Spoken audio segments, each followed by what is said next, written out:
¿Qué tal?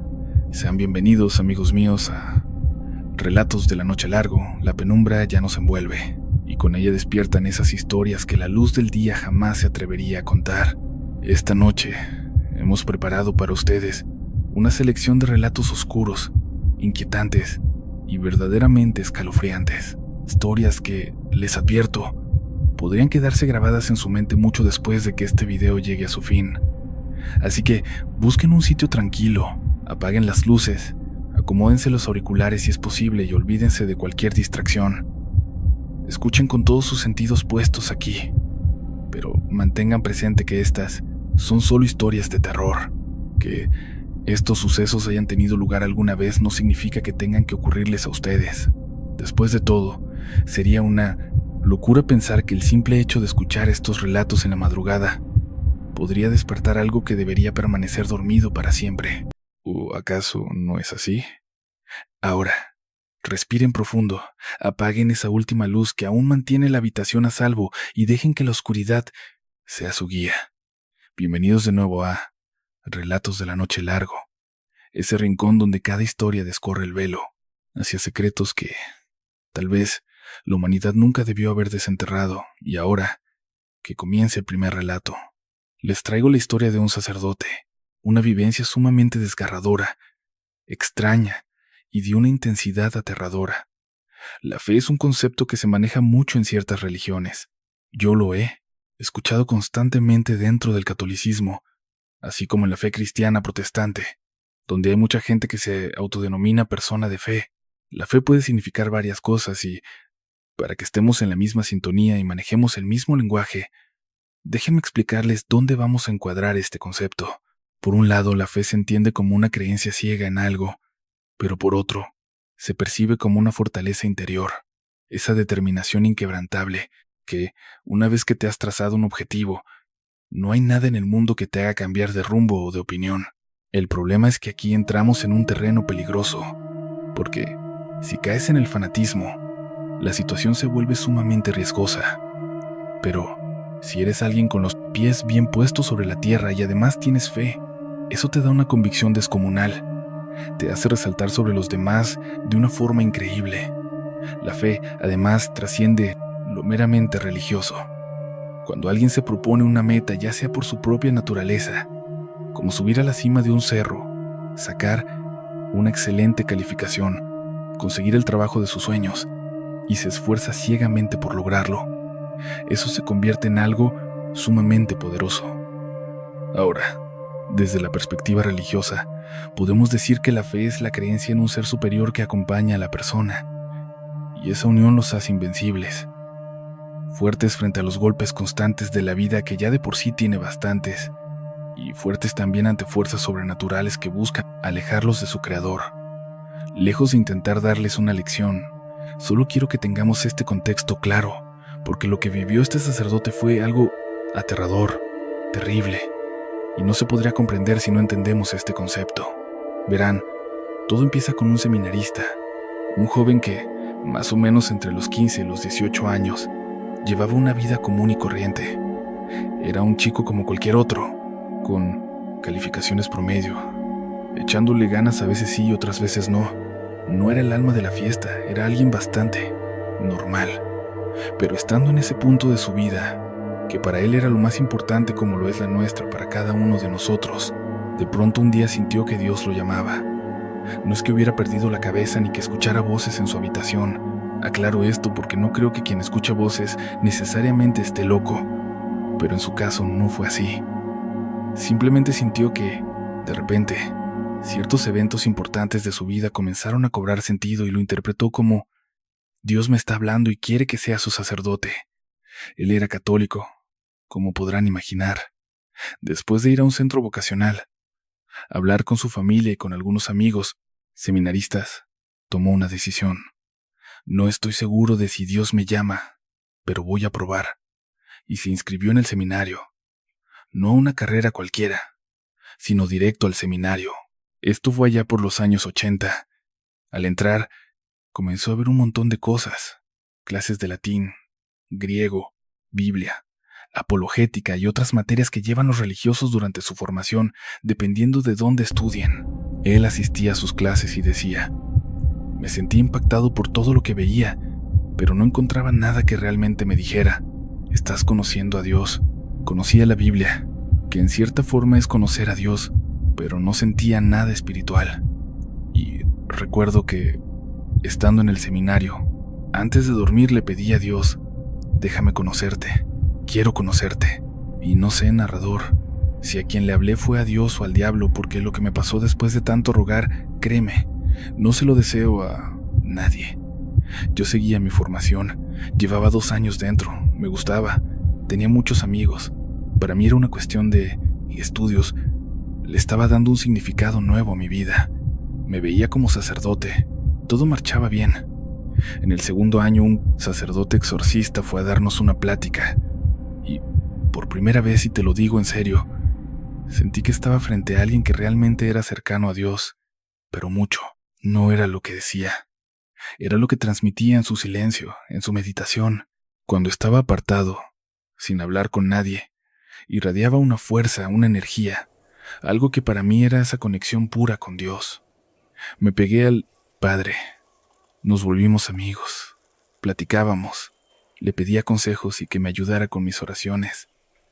El Padre me daba ciertos consejos que, honestamente, eran los mismos que me daban en el seminario. Sus palabras no tenían nada de especial, pero estar con él me fortalecía de alguna manera. Pasé 2 años más en el seminario con este sacerdote porque, como vieron que teníamos tan buena amistad, Padre, me hice su amigo, empecé a platicar con él, le pedía consejos y que me ayudara a rezar, y el Padre me iba dando ciertos consejitos que, para serte honesto, eran exactamente los mismos temas que yo veía en el seminario. No es que sus palabras tuvieran algo especial, pero estar cerca de él, de alguna manera me daba fuerzas. Pasé otros 2 años en el seminario junto a este sacerdote, porque como notaron que teníamos una amistad tan buena, a milos, mis papás me empujaban a pasar más tiempo juntos.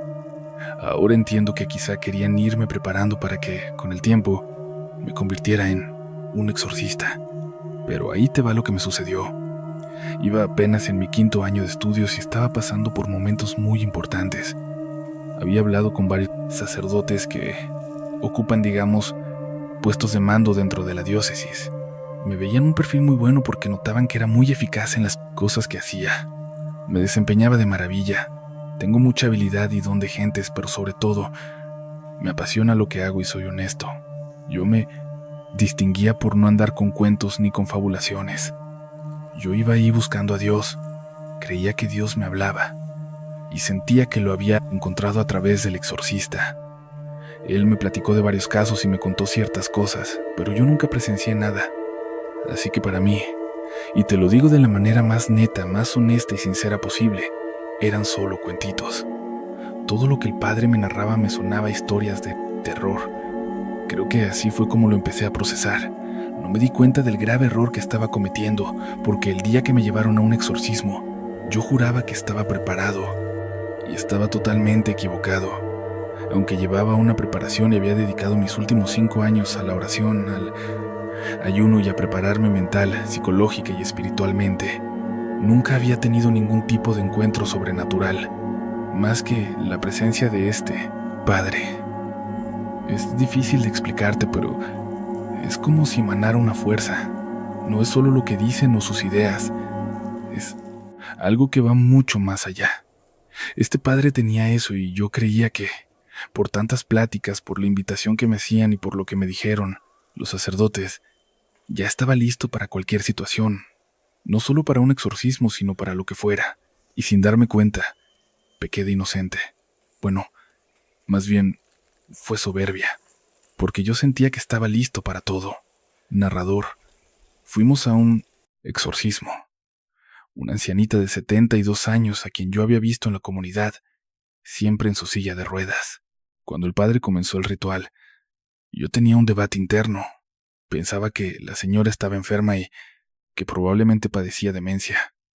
Que lo trataran como un tema de posesión me hacía darle más fuerza a la idea de que lo que el padre me contaba eran solo cuentitos, cosas que él veía desde su perspectiva de anciano. Resulta que el equivocado era yo. Te lo voy a contar desde mi experiencia. No sé si la gente logra entender esto, pero Como tú fuiste seminarista, creo que tú y yo nos vamos a entender.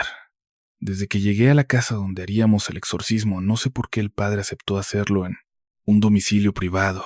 Sentí que algo estaba mal. Íbamos en el trayecto platicando con el sacerdote, este exorcista cuyo nombre me reservo, cuando de repente se puso muy serio. Sacó un rosario y dijo: «Por favor, acompáñame y fortalécete». Empezamos a rezar. Honestamente, narrador, yo estaba a medias. La mitad de mi atención estaba en el rezo y la otra mitad en el camino, cuidando que no fuéramos a chocar porque lo veía demasiado concentrado. Él conducía bien, pero noté que yo estaba distraído. Rezaba por inercia, hablaba por hablar. Llegué a la casa y sentí algo espantoso. Era como si esa propiedad fuera más oscura que cualquier otra en todo el vecindario. Y eso que era mediodía. La casa parecía envuelta en un negro azabache que absorbía toda la luz, toda la energía, todo. En el momento en que crucé el umbral, narrador, fue como si se me bajara la presión. Sentí que el cuerpo se me expandía y no tenía fuerzas ni para moverme. La lengua dentro de mi boca se me ensanchó. Sentí que todo mi cuerpo se adormecía y mi cabeza se volvió confusa. El padre me puso la mano en el hombro. Al tocarme, recuperé un poco la compostura. Vi que traía la estola morada, la puso sobre mi hombro y me dijo al oído: «Si no estás listo, salte. No pasa nada, espérame en el carro». Y yo, queriendo aparentar de nuevo, me doy cuenta de que era mi soberbia hablando. Quise mostrarme seguro. Solo lo volteé a ver y le dije: «No, padre. Estoy reconociendo el lugar». Le mentí. Grave error. Caminamos hacia la habitación. No sé cómo el padre sabía dónde era, porque la puerta estaba abierta y nadie nos recibió. Al entrar, vimos a una señora en silla de ruedas y a una mujer en un sillón con los ojos cerrados, rezando. El padre le indicó: «No abra los ojos. Ya llegamos y vamos a empezar». Entonces vi que la mujer de la silla sonrió y empezó a forcejear, tratando de soltarse de la silla. Ahí me di cuenta de que estaba atada, no con cadenas, narrador, sino con un par de correas para evitar que la señora se hiciera daño, pero ella ejercía tanta fuerza que parecía que se iba a lastimar. Mi primera reacción fue: «Ve, ayúdala. Esta gente ya perdió el control. Algo anda mal». Y cuando me acerco, el padre me grita: «No te acerques. Alto o no, te acerques». Pero no lo escuché, narrador. Sentí que algo me arrastraba hacia ella. No reaccioné a tiempo. Cuando volví en mí, tenía las manos puestas sobre el brazo de esa mujer. Ella me estaba mirando fijamente a los ojos. Y te lo voy a decir, narrador, porque es algo que hasta el día de hoy me persigue. No estaba viendo la cara de una mujer. Estaba viendo dos rostros a la vez. Era la cara de ella, pero al mismo tiempo, como si se transformara en ese instante, veía a un muerto con colmillos. En el lugar donde debían estar los ojos, solo había cuencas negras. Me sonreía y desde el fondo de esas cuencas solo destilaba odio, pura maldad. Entonces respiro hondo y la mujer se empieza a reír y me dice: «No estás tan preparado. Te crees mucho, pero solo eres un mono». En cuanto dijo eso, el padre empezó a hablarle, pero sus palabras ya no llegaban a mis oídos. No sé en qué momento me atrapó, porque volteó la mano, me agarró del brazo y no podía soltarme. Narrador, estaba fuera de mí. De repente recobré la conciencia. El padre Se quitó la estola, la puso sobre mi hombro y mirándome a los ojos me dijo: «Por favor, sal de aquí y espérame en el coche. Reza, pide perdón y prepárate mentalmente para una confesión profunda». Salí de ahí. Cada paso que daba alejándome de esa habitación se sentía como si miles de muertos me estuvieran observando desde los marcos de las ventanas que bordeaban todo el pasillo de aquella casona. La sensación era aterradora. Sentía que en cualquier esquina, en el más mínimo movimiento, en cada rincón oscuro, una mano saldría de la nada para sujetarme y arrastrarme a lo más profundo del infierno. Mis piernas empezaron a flaquear. Todo mi cuerpo temblaba sin control y sentía una presencia tan opresiva emanando de aquel cuarto que estaba convencido de que no me dejaría salir. No tengo idea de cómo demonios logré mantenerme en pie sin desmayarme. Terminé sentado en el coche y en un parpadeo el padre apareció. Habían pasado más de 3 horas y ni siquiera me había dado cuenta del tiempo. El sacerdote solo me dijo: «Estoy muy agotado, vamos camino al seminario. Hoy mismo, o a más tardar mañana, tendremos que rezar». Al día siguiente cumplimos con la oración y la confesión, pero una semana después abandoné el seminario. No podía dejar de soñar con aquella mujer. El exorcista me rogaba que no me fuera, asegurando que eso era exactamente lo que el demonio quería. Yo solo le respondí: Padre, lamento decirle esto, pero lo logró. Hace poco más de un año tuve una charla con el maestro Cantalapiedra. Si vieron esa temporada, la de Duelo de Historias, recordarán que hubo 2 episodios.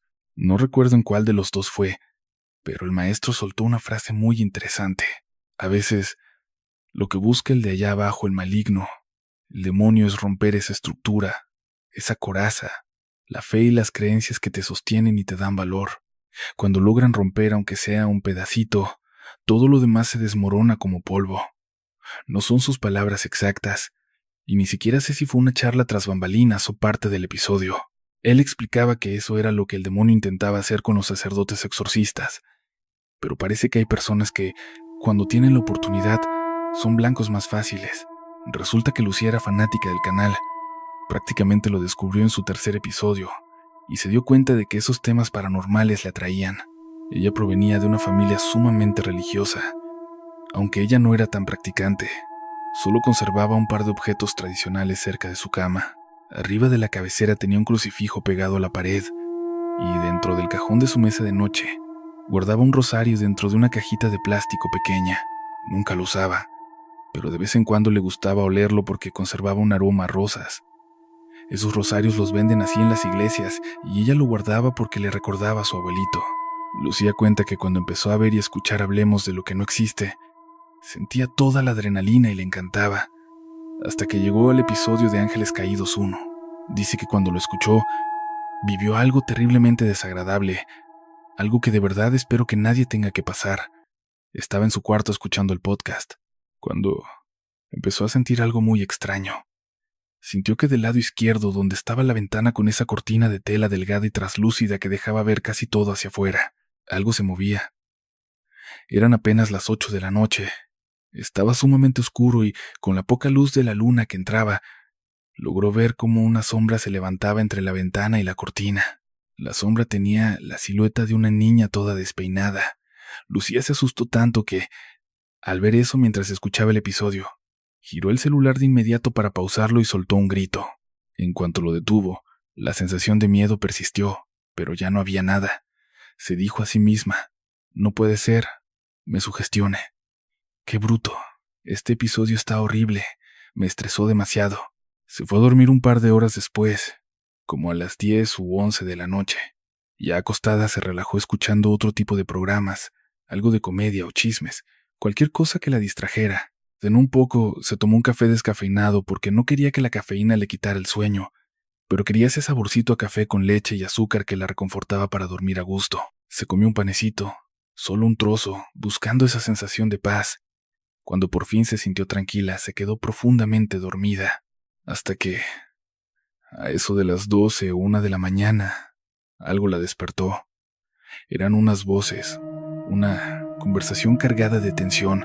Sonaba como la respiración agitada de alguien que no podía respirar bien, y la voz de una mujer que sonaba muy angustiada.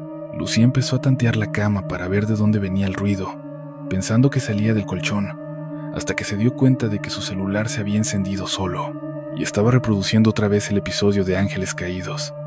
Al ver eso, el pánico le invadió de nuevo. Sintió esa misma presencia en la ventana, algo que se estaba levantando, pero no se atrevía a voltear hasta que escuchó un rasguño en el piso. Giró la cabeza y ahí, entre la cortina y la ventana, estaba una niña de pie. Lo peor es que, aunque estaba mucho más oscuro que hace horas, pudo ver detalles de su rostro y unos ojos que eran como 2 puntitos rojos brillando en la oscuridad. Lucía sentía un miedo indescriptible. Dice: ni siquiera sé cómo sobreviví a eso, porque sentí que ese iba a ser mi último momento. Cuando logró apagar el celular, gritó, y en medio del grito vio cómo la cortina bajaba de golpe, golpeando la ventana. Y esa cosa ya no estaba ahí. Borré el episodio porque lo tenía descargado y me juré que no lo volvería a escuchar bajo ninguna circunstancia.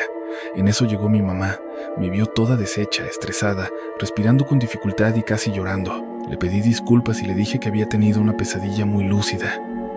Ella se quedó conmigo, me abrazó y me trajo un té. Mientras lo bebía me dijo, ¡qué coincidencia! Yo también sentí como si el espíritu de una niña se hubiera metido en la casa. Me le quedé viendo y le pregunté, mamá, ¿estás bromeando? Y ella solo me respondió, no, de hecho no tengo ni la menor idea de por qué estoy diciendo esto. ¿Pies? Lo peor es que, aunque está mucho más oscuro que hace unas horas, logro ver detalles de su rostro y unos ojos que parecen dos puntitos rojos que están brillando. Ella siente un miedo que ni siquiera puedo explicarte, me dice. Ni yo misma sé cómo logré sobrevivir a eso, porque sentía que ese iba a ser mi último instante. En cuanto logro soltar el celular, pego un grito, y justo en ese momento veo cómo la cortina se baja de golpe y choca contra la ventana. Esa cosa ya no está. Borré el episodio porque lo había descargado. Me juré a mí mismo que bajo ninguna circunstancia lo volvería a escuchar. En eso llega mi mamá, me ve ahí, toda mal, toda estresada, respirando con dificultad y a punto de llorar. Le pido una disculpa y le dije que tuve una pesadilla muy lúcida y ella se queda conmigo, me abraza y me prepara un té. Mientras empiezo a tomarlo me dice, ¡qué coincidencia! Yo sentí como si el espíritu de una niña se hubiera metido en la casa. Me le quedo viendo y le pregunto, mamá, ¿estás jugando? Y ella me responde, no, de hecho, no tengo ni idea de por qué estoy, pensando que tal vez era el espíritu de una niña, pero me daba la espina de que no era una niña buena. De verdad, ojalá solo hayan sido producto de mi imaginación. El narrador me dejó helada, pero helada de verdad. Yo no le había dicho nada, absolutamente nada, y fue ella la que me soltó todo eso, que encajaba perfecto con lo que yo acababa de presenciar. ¿Qué fue eso? La verdad, ni siquiera quiero saberlo. Silvia me envió esta historia. Es una leyenda familiar y está verdaderamente intensa. De hecho, hace muchísimo que no me compartían algo de este calibre. Resulta que Silvia es una fanática de las historias de terror precisamente por este suceso. Y sigue el canal porque aquí hemos contado casos que se relacionan con este tema. Pero jamás me había tocado escuchar algo como lo que estoy a punto de contarte. Este relato ocurrió antes de que ella naciera. Y Silvia ya es una mujer de 50 años hoy en día. La historia le sucedió a su abuela, Valentina. La abuela Valentina era una niña, o bueno, cuando la abuela Valentina era pequeña, sentía un cariño y una fascinación enorme por los animales. Se crió en un rancho, así que convivía a diario con ganado, con puercos, con caballos y con gallinas. Era un ranchito mediano, digámoslo así. La abuela Valentina jamás, nunca en su vida, pudo hacerle daño a ningún animal, no podía ni con eso. Y conforme fue creciendo y llegó a los 15, 16, 17 años, se convirtió en una muchacha de muy buen corazón y sumamente atractiva. Eso es lo que me comenta Silvia, nuestra suscriptora. Dice, mi abuela, a donde quiera que iba, tenía a todos detrás de ella. Tenía una cantidad de pretendientes, narrador, algo que ni te imaginas. Para aquella época, sus papás sentían la necesidad de cuidarla mucho, porque en esos tiempos era costumbre robarse a las muchachas. Y la abuela, Valentina, en el primer descuido de sus padres, se la iban a llevar. Esto orillaba que sus papás siempre buscaran que esta chica estuviera bien resguardada, pero en las fiestas del pueblo, ahí sí, ni modo, no había nada que hacer. Y fue justo en una de estas fiestas donde un muchacho de unos 20 años la saca a bailar, y desde ese momento surgió el amor. Digamos que el muchacho, el abuelo de Silvia, venía de una familia que, si la de la abuela Valentina tenía su ranchito mediano, esta tenía 3 ranchitos medianos. Les iba increíblemente bien y ambos padres a nivel comercial se conocían, aunque no eran amigos. Se tenían en muy buen concepto, se respetaban el uno al otro, así que las cosas pint diciendo esto. Ya decían que una bruja le había echado el ojo. Hablaban de una tal Mercedes, una mujer de unos 35 años más o menos, pero que le había llamado mucho la atención al muchacho. Y desde entonces no dejaban de verla acechando y rondando los ranchos de su papá. No estamos hablando de las brujas de estos tiempos, no de esas que van a un lugar a estudiar y aprender, no. Hablamos de otro tipo de brujería, brujas que se pierden en la oscuridad, brujas que pueden cambiar de forma, brujas que a veces decían que eran las lechuzas, o decían que aparecían, o que alguna sombra. Se movía en la casa y decían, es la bruja. De esos tiempos y de esas brujas hablamos. Te lo cuento porque existen muchas supersticiones sobre todo esto, y en torno a Mercedes había muchísimo miedo y habladurías. Cualquier mal que ocurriera en el lugar era culpa de Mercedes. Y ahora que la familia del muchacho acababa de perder parte de su ganado, definitivamente tenía que ser ella. No se lo iban a perdonar, no se lo iban a dejar pasar. ¿Y cómo sabían que Mercedes estaba detrás de este muchacho? Porque ella misma fue a hablar con el papá un día para decirle que lo quería para ella. Y el papá le contestó, te podré dar una vaca, pero mi hijo no es ganado y aquí no es de que lo quieras o no, con él no te vas. Y desde entonces se habían enemistado con esa tal Mercedes. Te platico todo esto porque pasan cosas rarísimas cuando se dan este tipo de situaciones que ya de por sí son extrañas y que están ocurriendo. Un día Valentina, la mujer que estaba enamorada del muchacho pero que no era bruja, estaba en su casa y por primera vez en su vida se topó con un animalito de lo más extraño, pero le llamó tanto la atención que decidió adoptarlo. Era un gato negro, pero negro, negro de verdad, con unos ojos verdes que te dejaban helado. Y desde que lo vio supo cómo llamarlo, Sombra. Se acordó de una piedra preciosa que vio en un libro y le puso así porque cuando el gato la miraba, sus ojos brillaban igualito que esa joya. El Michi, que para nosotros es algo de lo más normal, para la abuela Valentina era un misterio, porque allá en el rancho no había ni uno solo, así que no tenía ni idea de qué clase de animal fuera ese. Le preguntaba a su mamá que de dónde rayos había salido y si acaso ponía huevos, y la jefa, sacada de onda, le decía, ¿quién sabe? ¿Qué cosa tan rara? Yo tampoco había visto uno así. Fue hasta que unos señores que bajaban de la ciudad nos aclararon el panorama y dijeron, pues esto es un gato, mija. No va a poner huevos. Es un gato. Tienen panza y van dejando crías. Tengan cuidado porque si es macho les va a llenar la casa de olor a gato y les va a estar trayendo un montón de gatas y gatitos por todos lados. Total que, al revisarlo, la verdad es que no le entendíamos bien, pero dio la impresión de que era hembra, así que se le quedó el nombre de Sombra. Desde entonces, Valentina y Sombra eran inseparables, para arriba y para abajo juntas. Para ese tiempo, Valentina tendría unos 15 o 16 años y ya empezaba a salir con un chavo de 20, pero pasaba algo bien raro. La gente le decía, oye, ¿te has fijado que Sombra es súper celosa? Apenas Valentina salía de la casa, la gata empezaba a bufar, a maullar como loca y se ponía bien arisca. Nomás no quería que saliera, la quería solo para ella. Valentina y Sombra seguían todos lados juntas. De repente Valentina empezó a descuidar todo, sus tareas, sus cosas. Se la pasaba el santo día hablando con la gata, platicando como si nada, y la gente de alrededor notaba que Valentina le decía a la gata una y otra vez, a ver, dímelo otra vez, ¿qué quisiste decir?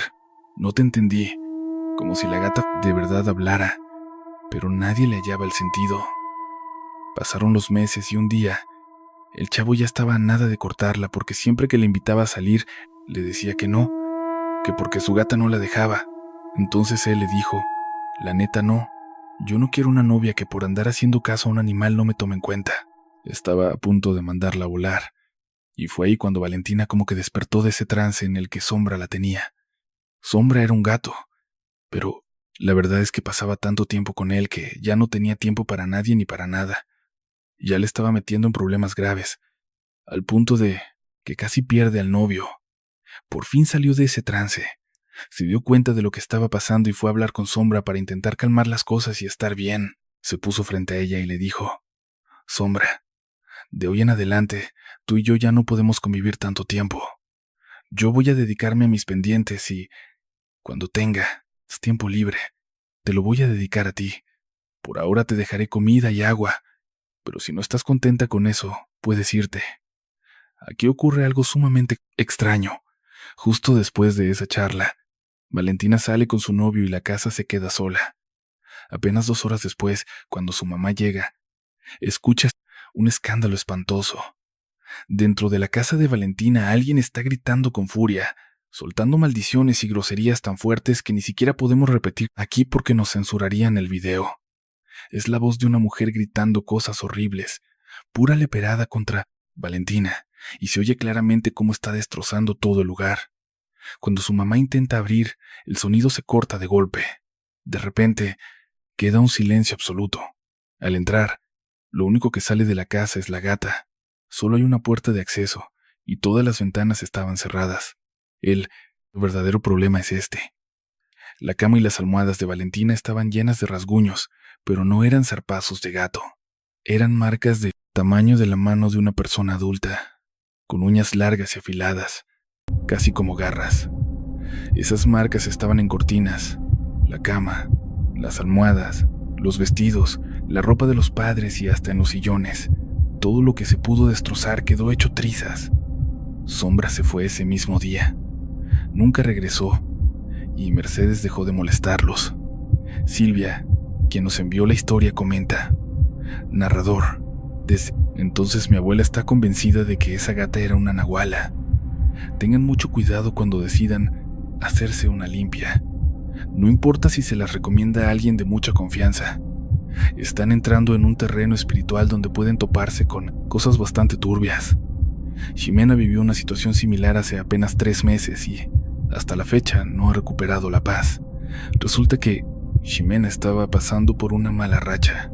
Ella y su novio vivían juntos en un departamento, un lugar bastante modesto, nada de lujos. Al contrario, es un espacio pequeñito, pero recién empezaban su aventura juntos y ambos se sentían bien. Todo se complicó por un accidente laboral del novio. Se lastimó un pie en el trabajo y lleva casi un mes sin poder recuperarse bien. Los doctores le aseguran que sanará casi por completo, pero nadie sabe cuánto tardará, porque ya van 2 veces que las intervenciones quirúrgicas no salen bien. No comprenden qué sucede. El pie se empieza a torcer, el hueso se deforma un poco y, bueno, un sinfín de cosas. Ojalá que, a día de hoy, Ximena ya esté mejor. El punto es que empezó a sentir que no solo llovía, sino que diluviaba, y ya estaba harta. Perdió su trabajo. Luego vino el accidente del novio y las cirugías que fallaban. Además, tienen una vecina arriba que, bueno, vamos a dejarlo así para que nos entendamos. A ella le encanta hacer ruido, y aunque los demás no disfrutamos igual, es parte del problema. Espero me entiendan. El lugar no tiene el mejor aislamiento acústico. Entonces Ximena, desvelada, sin dormir, molesta, triste por su pareja y en busca de empleo, ya necesitaba una salida.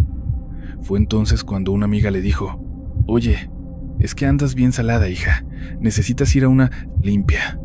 Ximena no cree en esas cosas, pero su amiga insistió: «Ándale, mira, todo ayuda. Mínimo te cambiará el chip». Ella aceptó. «Órale, va, pero no tengo ni para pagarlo». La amiga respondió: «No te preocupes, yo invito. Es una señora muy linda. Total, que fueron». Cuando llegaron, la mujer la recibió, pero le dijo a Ximena: «Quédate afuera, porque tú traes una carga muy pesada y no quiero que me dejes las sombras que te siguen aquí adentro». Ximena se quedó impactada por lo que le dijo, pero al mismo tiempo pensó: «Ximena, te está engañando. Como ya conoce a mi amiga y ve que traigo a alguien nuevo, se hace el interesante para cobrar más caro. Pobre de mi amiga, la van a transar». Así que dejó que las cosas siguieran. Ximena se empezó a relajar. La amiga pasó, no vio ni preguntó qué le hicieron exactamente, pero de repente sale esta mujer. Empieza a barrerla con un huevo. Luego prende unas hierbas y la rocía con un agua que dice ser bendita, sacada de un cañaveral, lo cual no tiene mucho sentido porque viven en una zona desértica. Pero la mujer, eso fue lo que dijo. Ximena no se siente bien. Al contrario, está bochornada. La limpia se le hicieron prácticamente en la banqueta, en una calle muy transitada y comercial. Varias personas que pasaron antes la saludaron al reconocerla, y ahora la mujer estaba empapada, apestando a algo raro, y muchos pudieron ver cómo la barrían con un huevo. Así que, digamos que no fue el mejor de los momentos. Estresada, vulnerable, incómoda, la señora le dice que ahora sí, que es momento de que pase, que parte de las sombras se fueron, pero que viene lo más difícil. La lleva dentro del local a una habitación vacía, donde solo hay un foco arriba. Ese foco es extraño, como si lo hubieran pintado de rojo, no una luz LED, sino con pintura tenue alrededor. La habitación se ve roja, una luz cálida muy desagradable. La mujer le pide a Ximena que se tire al suelo. Ella obedece. La mujer saca un giz o polvo blanco y comienza a dibujar símbolos alrededor de ella, marcando su espacio. Después de un rato le dice: «Te voy a tirar alcohol encima, por favor, cierra los ojos». Empezó a rociarle una cantidad de alcohol impresionante, algo tremendo. Ximena sentía cómo se quedaba empapada en todo el cuerpo. Era sumamente desagradable. Al final, siente cómo le arroja todo lo demás en la cara. Ximena ya se quería ir de ahí mentando madres, diablos y monstruos. Estaba harta. ¿De qué demonios le iba a servir esto? Lejos de sentirse libre o con una nueva mentalidad, sintió casi como si lo hubiera. Se siente ultrajada, aunque sabe que no le va a costar ni un peso, porque todo eso le parece una burla, una completa payasada. Así que se levanta de mala gana, alejándose de ahí, pero la mujer le suelta: «¿Qué?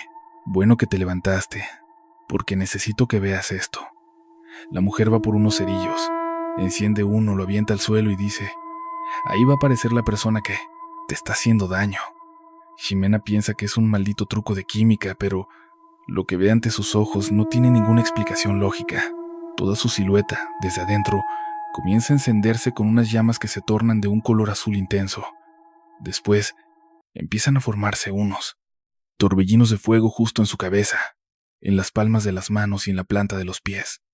Ximena no entiende nada y un miedo terrible se apodera de ella, al pensar que el fuego la va a alcanzar y que terminará quemada viva, pues recuerda que está toda bañada en alcohol. Retrocede varios pasos, muerta de nervios, y la mujer le ordena: «No te salgas de la habitación, porque apenas van a empezar a salir las sombras». Mayel se queda mirando fijamente hacia el fuego, y empieza a ver cómo se desprende un humo negro. Ese humo se va formando como una pequeña nube. Se pega al suelo, se desliza, sube por la pared y se empiezan a marcar rostros que se ríen, una tras otra, una tras otra. Aquello no paraba. Entonces la mujer que le hacía la limpia sentencia: «Por eso eran tantas sombras, hija. A ti y a tu novio los tienen bien trabajados. Ese es el motivo por el cual se lastimó el pie». Ximena se le queda viendo, incrédula, y luego piensa que fue su amiga quien le dio toda la información a la chamana. Todas estas cosas son trucos de química.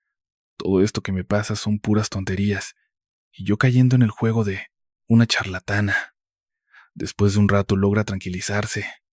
Esos pensamientos la acompañan todo el camino de regreso a casa. Mientras va de vuelta, viaja en completo silencio. Ni siquiera quiere hablar con su amiga. Siente una humillación tan profunda por lo que vivió, que no le queda ni una pizca de agradecimiento hacia ella. Y es ahí donde se convence de que su amiga le pasó los datos a la mujer y que todo fue una farsa, un teatro bien montado. Llega a su casa. Su novio tiene turno rotativo nocturno, así que no llegará a dormir. Mayel se queda ahí, tirada en la cama, sola, triste, abatida, pensando que perdió todo el día en una estupidez. Pero, lamentablemente, la realidad es mucho más oscura. No fue una pérdida de tiempo, fue la apertura de canales que debieron quedarse cerrados. Cuando está ahí en la cama, a punto de quedarse dormida, siente algo sumamente extraño. Percibe que algo está emanando desde el piso. Escucha un gorgoteo, como si fueran burbujas que se rompen al emerger de alguna grieta invisible. El suelo comienza a cubrirse de un líquido extraño, parecido al que le aventaron en él. Cuerpo esa tarde, pero mucho más espeso. Solo tiene esa idea en la cabeza, y el sonido es lo que se la confirma. Suena viscoso, como un líquido, espeso, denso, casi como si fuera alquitrán. Entonces abre los ojos y le llega un aroma insoportable, a gasolina, a chapopote, a carne quemada. Abre los ojos de par en par sin entender qué está pasando. Comienza a sentir que la temperatura de la habitación sube y sigue subiendo. Y en ese instante se da cuenta de que la cama está temblando. No vive en zona sísmica. Voltea a la ventana, mira el foco. Todo está en su lugar, nada más se mueve. Solo es la cama, está vibrando. Entonces ella grita: «Por favor, déjenme en paz». Y la cama, con todo y Ximena encima. Sale volando contra una de las paredes. No la golpea de frente, sino que parece como si alguien lo hubiera arrastrado por el piso, pero a una velocidad tal que, cuando impacta, el golpe es tan fuerte que varios vecinos tocan a su puerta a los 2 minutos. ¿Estás bien? ¿Pasó algo? Ximena, por favor, responde. Vamos a llamar a la policía. ¿Todo bien? La base de la cama se hizo pedazos y Mayel seguía arriba de los restos. No entiende cómo algo pudo moverla así, pero tenía un miedo indescriptible, porque mientras la gente gritaba para que saliera, ella sentía que alguien estaba parado justo detrás de ella. Y no era una persona. Esto pasó hace 2 meses, y desde entonces, al hombre de alquitrán, que es como ella nombró a ese monstruo, demonio, o cosa que la sigue, se le ha aparecido en la casa ya 3 veces. Y ¿sabes cómo se da cuenta de que está ahí? Porque siempre quedan huellas negras marcadas exactamente por el recorrido que esta entidad hace a lo largo de la propiedad donde vive Ximena. Así que sí, si alguien te invita a una limpia, ten mucho cuidado. No vaya a ser que termines conectando con un canal como lo hizo Ximena. El tema de lo paranormal y el mundo de las emociones están profundamente conectados cuando lo experimentas ya, en el campo de lo real, de las vivencias de cada persona. Te cuento todo esto porque Mateo vivió algo que es horrible, espantoso, pero difícil de comprender. Mateo es un tipo solitario, no es nada sociable y es alguien con quien difícilmente entablarías una conversación en el día a día. Mateo me lo confiesa, narrador. Yo vivo solo y así estoy muy a gusto. Hago cosas locas, pero a mi manera. Juego mucho con mis ideas. Algo que hizo que me quedara en tu podcast es cuando empezaste a contar las cosas que tú hacías en los sueños. Porque cuando escuché que experimentabas con ellos, dije, él se parece a mí. Pero ahora que he escuchado más historias, me doy cuenta de que no. Yo soy bastante extraño y hago cosas muy raras porque me gusta. Mi zona de experimentar es mi propia cabeza. Nunca me he llevado mal con nadie. Jamás he tenido problemas con nadie. Y no sé si esto que vivo ahora me lo provoqué yo mismo o me lo heredaron mis antepasados. Vengo de una familia de brujos y brujas. La verdad, no creo en eso. Te diré por qué. Me fui más por el lado de la ciencia. Soy ingeniero. Vivo muy a gusto. Me va muy bien. Te repito, vivo solo y me alcanza para vivir bien. Pero hay un detalle. Nunca creí en lo que decían mis padres, tíos o abuelos. Jamás. Siempre me pareció que eran puras invenciones, cosas que uno decía y el otro le seguía el juego. Siempre veía que cambiaban las historias, hacían ritos y se veían, puras cosas falsas. Nunca creí en nada de eso. Empecé a escuchar tu podcast, empecé a escuchar muchas cosas sobre exorcismos también. Me tocó escuchar una plática del padre Luón, y el tipo soltó una bomba. Decía que una de las causas principales de una posible posesión en el futuro es cargar con la herencia de haber tenido antepasados metidos hasta el cuello en la brujería. Y mira, te lo puedo jurar, me consta de sobra. La familia de mis papás, tanto por parte de mi padre como de mi madre, siempre han estado metidos en ese rollo. Les fascina, lo practican y viven de eso. Así que me dije, a ver, yo no tengo por qué cargar con un lastre que no me corresponde. Entonces me puse a hacer un ejercicio rarísimo. Mi plan era sencillo. Me convencí de que la única forma de viajar al pasado y borrar todo eso era a través de mis sueños. Lo veo como un juego, quizá para no perder la cabeza y estar más tranquilo, ¿sabes? Antes de dormir, escribía una historia sobre mi pasado, la leía en voz alta, me concentraba bien en ella y me iba a la cama con la esperanza de soñarla. No eran cuentos, eran mis recuerdos. Recordaba mi adolescencia, mi infancia, todos esos momentos donde me obligaban a estar en algún ritual, ya fuera con mis viejos, mis tíos o mis abuelos. Simplemente narraba cómo había sido el día, pero le cambiaba el final y terminaba lanzando preguntas al aire. ¿Qué pude haber hecho distinto ese día? ¿Cómo le hago para cortar estos lazos? ¿Cómo borro estas brujerías de mi vida? Te lo voy a decir directo, narrador.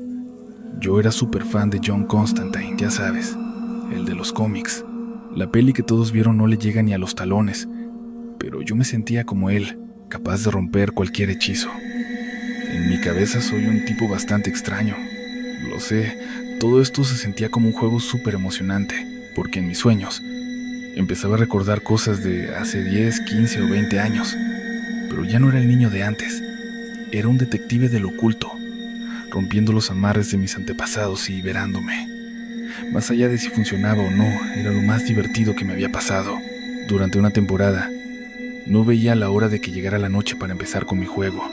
Era algo sumamente entretenido, hasta que me pasó algo muy perturbador en uno de esos sueños. Estaba recreando un rito de mi niñez, cuando me consagraron a fuerzas de la tierra, o al menos eso decían mis papás. No tengo idea de qué tanta cosa me habrán metido en la cabeza. Fue en un cumpleaños mío, y honestamente, fue una experiencia pésima. Los otros niños y sus papás se fueron retirando casi desde que mis padres empezaron con sus tonterías.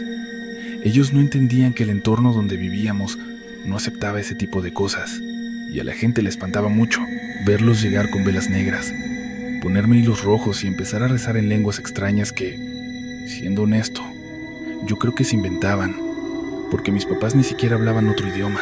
Ese rechazo de la gente me marcó para siempre. Desde entonces, viví con esa etiqueta. Creo que hasta el día de hoy eso es lo que me hace ser tan solitario. Después de ese cumpleaños, ningún niño se volvió a juntar conmigo por culpa de mis papás, y eso se me quedó grabado. Por eso quería reescribir ese recuerdo. Lo detallé todo, desde cómo me vistieron con ropa típica de pueblos originarios, que mis respetos para ellos. Pero en donde yo vivía eso se veía fuera de lugar. Me hicieron ver ridículo. Me pusieron un sombrero con borlas que me colgaban. Narrador, me sentí como un payaso. Era mi fiesta de cumpleaños, y en lugar de estar vestido normal para un niño de 6 o 7 años, me disfrazaron de una forma que nadie comprendía. Cuando mis padres sacaron el hilo rojo y empezaron a darme vueltas, con mi mamá cargando esas velas negras y murmurando en ese supuesto idioma, vi a una señora que, con horror, se tapó la boca, agarró a su hijo y salió huyendo del lugar. Esas imágenes se me quedaron grabadas a fuego y las describí todas, hasta el más mínimo detalle. ¿Y sabes qué me regalaron ese año, narrador? Un espejo negro. Decían que era para contactar a mis guardianes.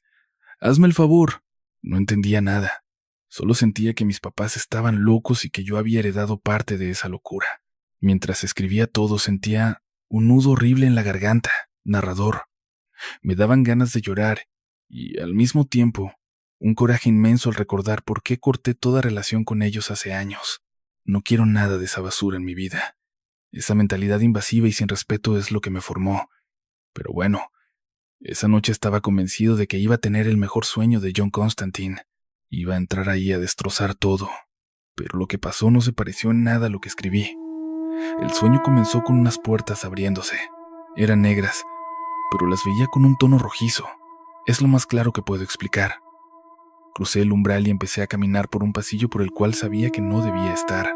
Al fondo había una puerta con un reloj incrustado en el lado derecho. Sabía que no debía tocarlo, pero algo me obligó a poner mi mano sobre él. Al quitarla, mi palma quedó marcada con una huella de sangre.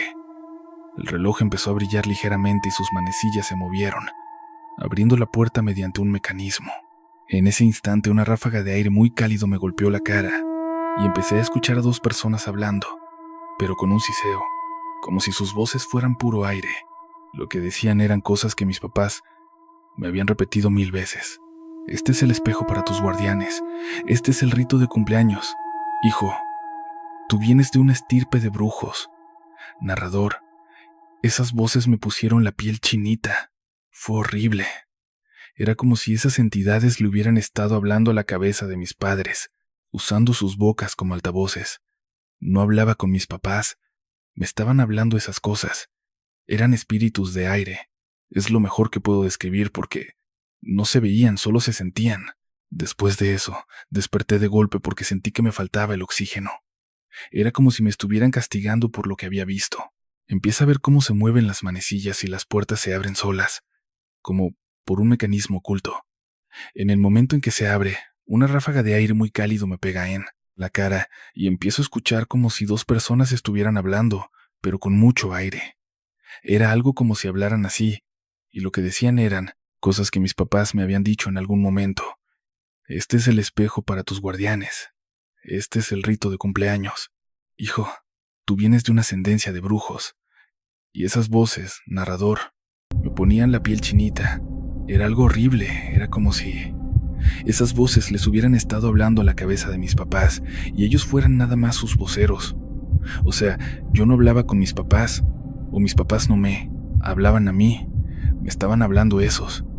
Esas cosas yo te podría decir que eran como espíritus de aire. Es lo más cercano que puedo describir, porque no se veían, solo se escuchaban. Y después de eso me despierto porque siento que me falta el aire. Era como si ellos me estuvieran castigando. En el momento en que despierto de golpe y siento que me estoy ahogando, que alguien me está apretando el cuello. Pero el terror es mayor cuando me doy cuenta de que soy yo mismo. Mis propias manos están cerradas con fuerza sobre mi garganta y mi cuerpo no me obedece. No puedo soltarme.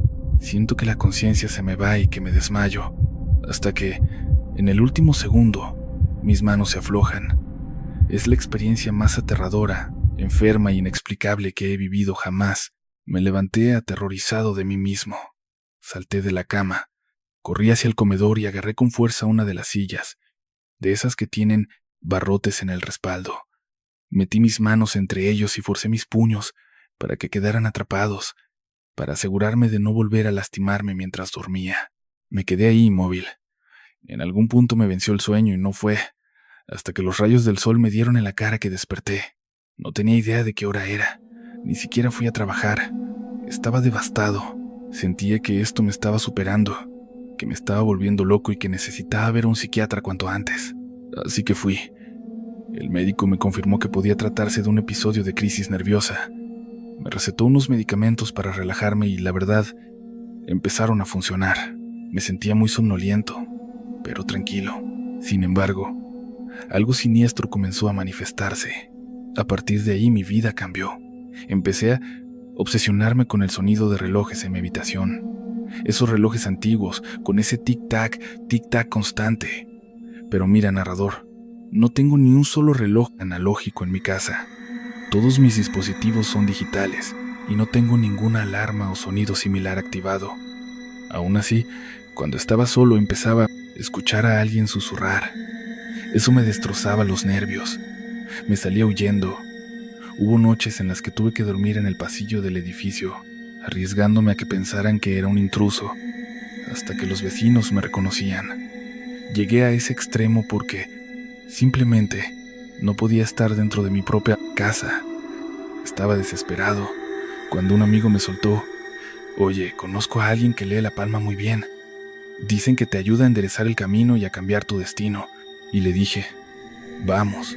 No es que crean esas cosas, pero ya no me importaba nada. Todo lo que había pasado, el miedo que cargaba, necesitaba una salida. Narrador, fui con el tipo. El hombre ni siquiera me pidió mi nombre. Mi amigo me confesó que tampoco le había dado el suyo. Solo agendó la cita, le dio una hora y le avisó que iría con alguien más. El tipo aceptó sin problemas. Solo nos cobró el doble por una sesión de 50 minutos, así que todo bien. Mi amigo me llevó y, en cuanto estuvimos frente a él, se me quedó mirando fijamente y me dijo: «A ver, dame la mano». Me tomó el pulgar y el meñique con sus dos manos, listo para jalarla hacia él. Pero en cuanto se quedó viendo mi palma, se alejó de un brinco y me dijo: «Disculpe, pero no le voy a cobrar nada. Por favor, váyase. Yo no me meto con los demonios del tiempo». Eso fue todo, narrador. Me quedé helado, pálido. Mi amigo le reclamó: «No, por favor, no juegue con nosotros». Pero él insistió: «No estoy jugando. Te recomiendo que pongas mucha distancia con él». Se metió donde no debía. ¿Y sabes qué, hijo? Andar alterando el pasado no es algo bueno, ni es algo que les guste. Vete de aquí. Y narrador, desde ese día he buscado 1000 alternativas. He intentado sanar mi mente. Voy al psicólogo, al psiquiatra. Las voces han disminuido y ya no siento esa presencia constante. Ya no me siento vigilado todo el tiempo. Creo que la medicación ha ayudado. Pero sigo con la duda de si, al intentar hacer esos ejercicios, realmente desperté algo más oscuro. Esta historia que te voy a contar le ocurrió a Isabella.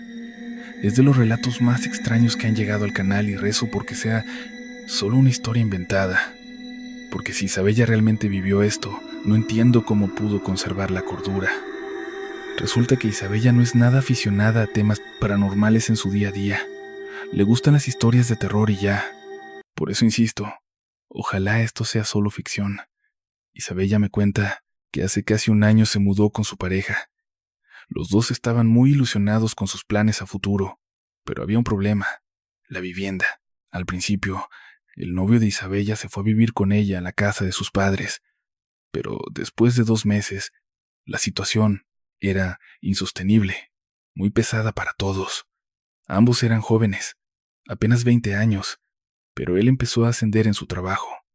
Fue entonces cuando, con el dinero extra de su sueldo y un nuevo empleo que consiguió Isabella, que pagaba bastante bien, decidieron rentar su propio departamento. Pero como eran totalmente inexpertos, no entendían bien cómo funcionaba el pago de servicios, no tenían experiencia en eso. Aunque la renta parecía económica, cuando hicieron cuentas de los servicios, la despensa y el resto de los gastos, se dieron cuenta de que vivían únicamente para pagar el lugar.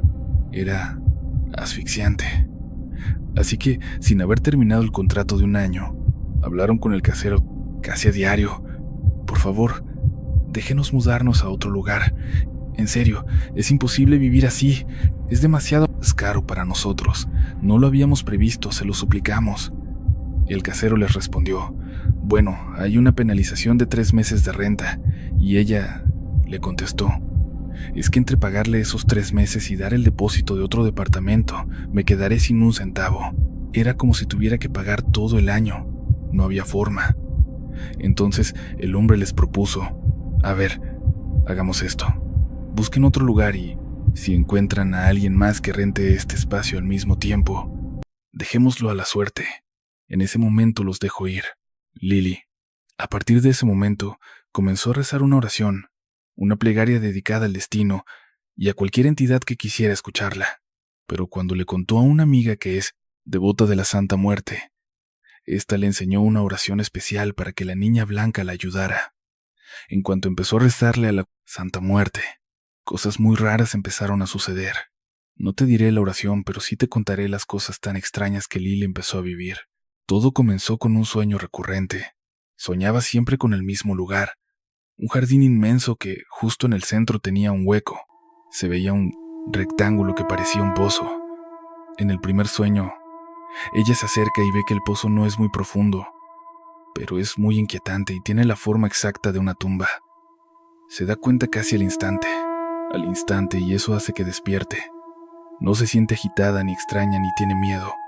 Simplemente piensa: qué sueño tan raro, y qué curioso que me acuerde, porque yo nunca recuerdo mis sueños.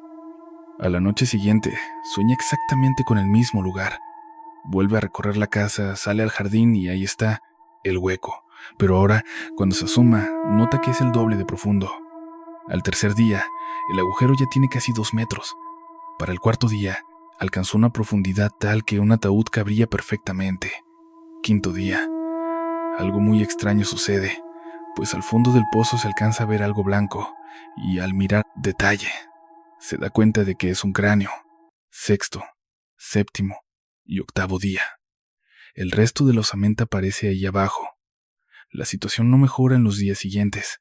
Ella sigue buscando casa desesperadamente. El rentero le dice que aún no ha conseguido a nadie. Ella busca en todos los sitios de internet que puede. Le pregunta a todas sus amistades y, bueno, ahí anda Isabella moviendo cielo y tierra, contándole su presupuesto y esperando que, por favor, todo coincida. También está intentando rentar el departamento actual. Si logra que alguien lo ocupe, todo estará bien. El novio de Isabella está muy metido en el trabajo. Les repito, se dieron cuenta de que estaban trabajando prácticamente solo para pagar la renta. Entonces, no puede faltar, no puede tener problemas porque le quitan los bonos, y eso haría que ni siquiera alcancen a pagar el mes. Así que el novio está en lo suyo. Isabella sigue teniendo estos sueños perturbadores. Y aquí es donde la cosa se pone rara. En cada sueño, la osamenta empieza a tener cosas que antes no tenía. Pedacitos de carne, trapos que parecen ropa. Hasta que, después de casi 2 semanas, hay un cuerpo ahí abajo, vestido con una camiseta que tiene un diseño como muy recargado, muy extraño. Le da la impresión de ser un pandillero, con la camisa agujereada, como si hubiera estado involucrado en una situación violenta. Espero que me entiendan.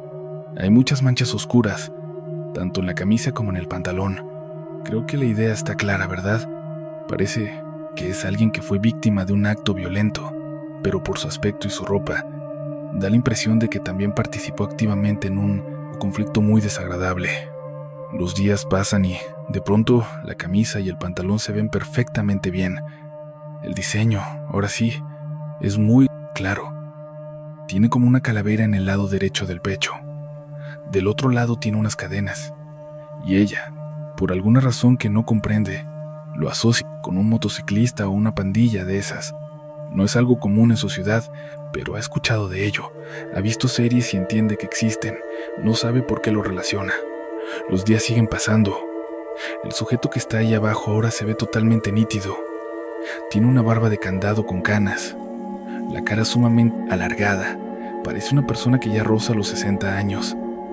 El tipo es altísimo. No puede medirlo bien porque está acostado y está a más de 2 metros abajo, en el pozo.